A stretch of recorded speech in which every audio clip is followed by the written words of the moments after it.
This is Unit 2.6 and it's microorganisms and environmental control of metabolism. So up to this point in Unit 2 we've really looked at more complex living things, I suppose, and respiration and within animals and plants, and then we've looked at what could happen in certain conditions which would really affect the metabolism of animals, and we looked at migration of birds to avoid adverse conditions and what can be done to survive adverse conditions.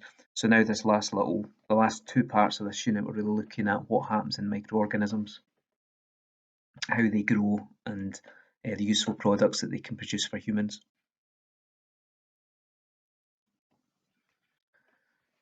So for this first part, and again, I think this is split into two sections, so you might want to do the first and then have a break. So state what a microorganism is, explain why humans make use of microorganisms, describe the substances and conditions required for microorganisms to grow, and describe the four phases of microorganism growth. So that number 4 is probably the kind of main part of this section, I would say, understanding what happens in terms of microorganism growth at the various different stages, what's going on. So just a brief reminder as well of what we're talking about. If we're looking at microorganisms, I'm hoping maybe you can recognise this cell from that 5. So it's got lots of different cellular organelles, missing, however, a chloroplast. So this is a yeast, or which is an example of fungi. This one here, I suppose the kind of giveaway as to what this is the lack of a nucleus. So this is bacteria. So just a couple of examples of microorganisms. You've got, I think, have we mentioned archaea yet? I think maybe archaea has come up already in the course. But yeah, the bacteria, fungi, and archaea are your kind of main microorganism groups that we look at in the course.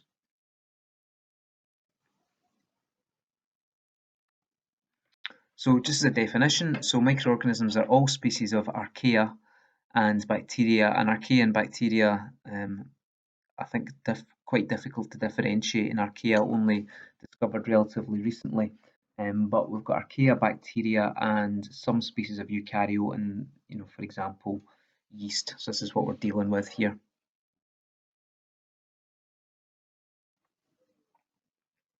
And uses of microorganisms. So making bread.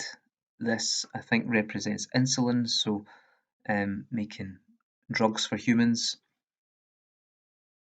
Cheese, bacteria, beer, producing yogurt as well, and also again, what you put in your brown bin, I suppose. Eventually it's going to be decomposed, and sometimes you can go and pick it up, as the council will freely give out soil later on that's been produced from these brown bins. So microorganisms will break, and they will feed off this material and remove it from, I guess, keeping it away from areas that we want to keep nice. They'll break down the food for us. So why use them? So you can think about some of the answers here as we go along. So they reproduce quickly. They're also easy to grow, and there's a particular word we use, which you may well have heard of. So if you come across this word from now on, it just means to grow. Culture. So they're easy to culture. So cell culture that are done in laboratories, that's just basically getting cells to grow.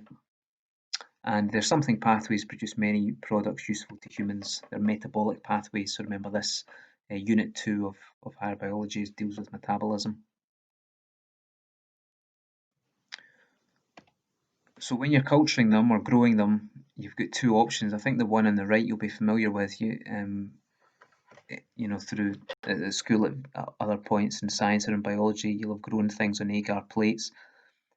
So that's just as it says there, it's a kind of solid, medium, soft, but kind of jelly-like. But you can grow microorganisms in that. Or the other option is just you've got a flask with a broth in it, and the broth just provides the optimum conditions and the substances which the microorganisms require for growth.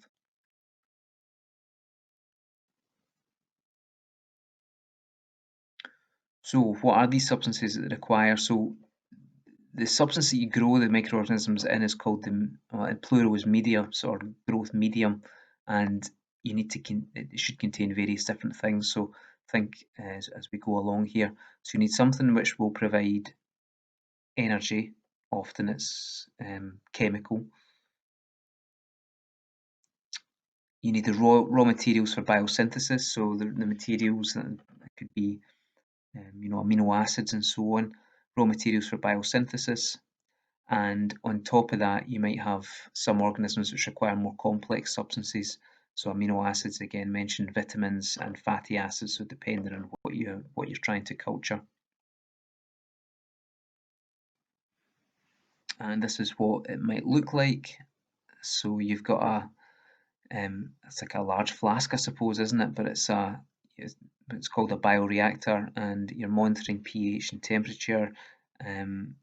You're stirring it as well to mix the oxygen. You've got air going into it. So this is an example of what you would use to allow microorganisms to grow.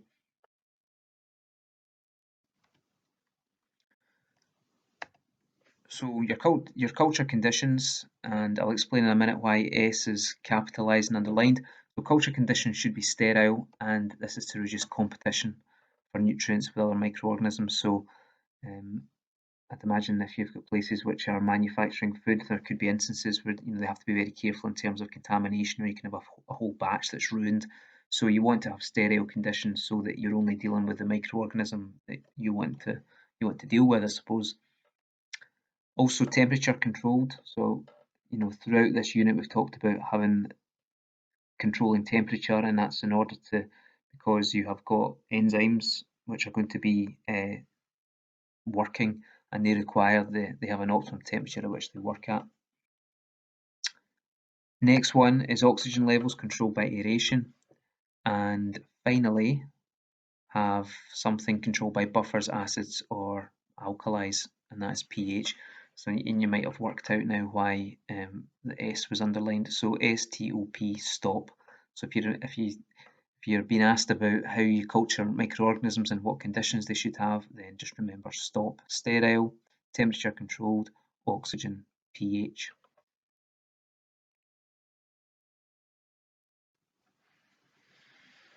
And here's just an example of a scientist who's about to he's culturing microorganisms. So you've got your what's called an autoclave.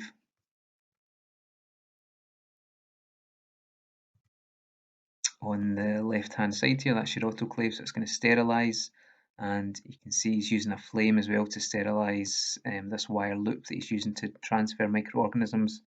He's washed his hands before and after. Living through the times we are, somehow it seems a bit strange to see him wearing a face mask, but I suppose maybe that'll be something that scientists will do more often in the future when they're dealing with microorganisms. Who knows? But yeah, he's got various conditions various things he's doing in order to. So you have got your sterile conditions, you've provided the microorganism with what it requires in order to grow. So the next thing is to look at is what is actually going to happen during the growth of the microorganism. Now, if we were in class, what I would do is I'd get you to draw this out in graph paper. Clearly, we're not, and I can't imagine you've got graph paper kicking about at home. If you do, well done. Not the most common Christmas present, but what you could do is just draw this out in your jotter, and yeah, it's not going to be. It doesn't need to look be perfectly accurate, but if you draw it out roughly, so you've got time in hours, that is going to be on the x-axis, and then the number of viable bacteria. That would be on the y-axis. So if you draw that out, make it quite big as well, because we're going to label different parts of it. So press pause and do that.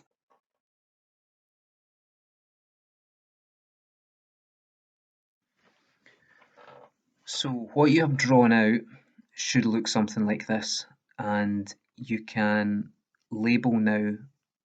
You can pause and label the different stages. So this first bit here before it starts going up, that's called the lag phase. Then you've got the log or exponential growth phase. Then we've got the stationary phase, and then finally we have got the death phase. Oh yeah, and I should mention as well that that when you're looking at this, what you have is a viable cell count. So cells which are viable, cells which are living, I suppose. If it wasn't a viable cell count, then what you would have is just a graph that um, doesn't fall away as it does, because you would be counting ones cells that are dead as well.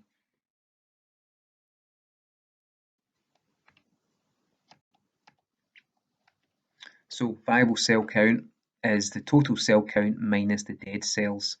And as I was just mentioned before in the previous slide, if you've got a viable cell count, then you're going to see a death phase. If it's just a total cell count, then you won't have a death phase. And something else I should mention as well. So you might hear of the term generation time. So generation time is the time in which the numbers of the bacteria double. So if we look at the growth of or the microorganism, whatever it may be, if you look at these organisms here, you've got a doubling time or a generation time for this one, Geobacillus stereothermophilus, of 20 minutes, E. coli is at 30 minutes, and Neisseria meningitidis, trying to say that again, meningitidis, that doesn't sound right, but anyway, the time it takes to double is 40 minutes. Okay, so there is where we start off down there. So that's how long it's taken to double for each one. Can't see it very well because the scale's not very big, but that's where we're at. And also, something else to say is that quite often you'll see that, I'm hoping you're familiar with this from maths, but the y-axis is quite often in a logarithmic scale. So if you're looking at this, it's not going up evenly. So you've got 1, 2, 3, 4, 5, 6, 7, 8, 9, 10. Then after that it goes 10, 20, 30, 40. Then it goes 100, 200, 300. So just be careful. Don't be fooled by that. Just make sure you know what you're looking at, and if it's a logarithmic scale. So yeah, for this, so 4,000 is this value here, up here, because that's 2,000, 3,000, 4,000. Similarly here, we have got the energy content fixed in biomass, state the energy content fixed in the biomass of salmon. So that is here. So have a think about what that number is going to be. That's 200. Okay, not 110, because it goes 100 and then 1,000. So back to your graph again. So just to explain what's going on in each of these phases. So the first of all was the lag phase, and that's when it doesn't look as if anything's happening. And the reason why nothing is happening during that stage is because, well, what is metabolism controlled by? Enzymes. So the enzymes are being induced, they're being activated during this period, which is why we don't see any growth. Then when you get to the log, or the exponential growth phase, that is rapid growth, so it's doubling. Rapid growth due to plentiful nutrients. That's why we've got it's going up like so. During the stationary phase, growth media depleted of, what might that be? Nutrients. So nutrients are being depleted, and you've got secondary metabolites and toxic metabolites then being produced. Secondary metabolites I'm going to talk about later. Toxic metabolites, well, that doesn't sound good. So that kind of leads into the next phase, doesn't it? So the death phase is then you have had a depletion of nutrients in the stationary phase. Now nutrients are lacking, and your toxic metabolites were being produced. They now begin to accumulate, and cells start to die. Microorganisms start to die. So based on that information, what I would like you to do is go back to your little line graph and do the following. So I want you to label the 4 phases. So you might want to do a kind of dashed line between them and separate them. So lag, log, stationary and death phases. Then I would like you to add the following keys. So maybe copy these out in full beside the graph, and then just do the acronyms at the various phases. So SMP means secondary metabolites produced, EI, enzymes induced, TMA, toxic metabolites accumulate, and RG is equal to rapid growth. Okay, and I think I've already said that, haven't I? Mark your graph with these to indicate where each of the events occurs. So pause and do that. So you can go back and check your notes. Hopefully you've got these in the right place. So the lag is when it's just a straight line at the bottom. Log is when it's moving up. Stationary is here. Death is like so. Secondary metabolites produced, that should be during the stationary phase. And the enzymes induced during the lag phase. TMA during, if the toxic metabolites are accumulating, then that would be in the death phase, and rapid growth should be in the log phase.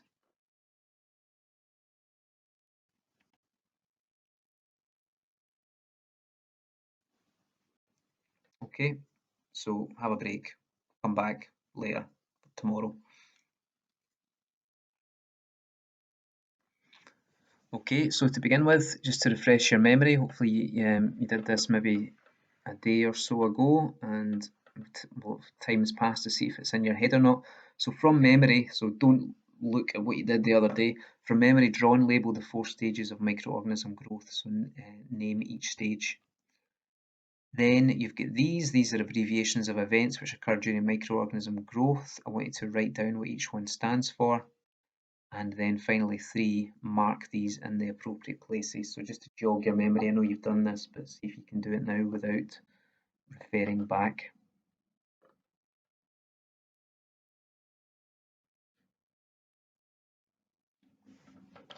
Okay, so this is what your graph should look like, and during the lag phase, that's when enzymes are induced. Log phase is when you've got rapid growth. Stationary phase, sorry, is when you've got secondary metabolites being produced, and also toxic metabolites are beginning to be produced. Then during the death phase, the toxic metabolites are accumulating, and your cell numbers go down, or viable cell numbers go down. So the last section of this, so we talked about secondary metabolites, but we haven't really talked about what they are. So we'll talk about why they could be ecologically advantageous.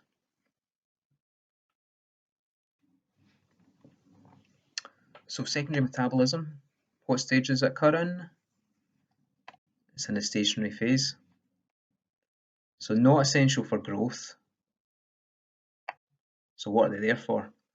Well, what they could do is they're of benefit to the organism in another way. So it doesn't allow them to grow, but they could perhaps kill other bacteria. So we talked about, contamination in the past. For humans, if another bacteria or microorganism gets in there, it is contamination. But I suppose if you look at it from the microorganism's point of view, it's a competitor. So if the organism itself may have evolved to produce something which kills other bacteria, and that I'm sure you're familiar with that term, that would be an antibiotic.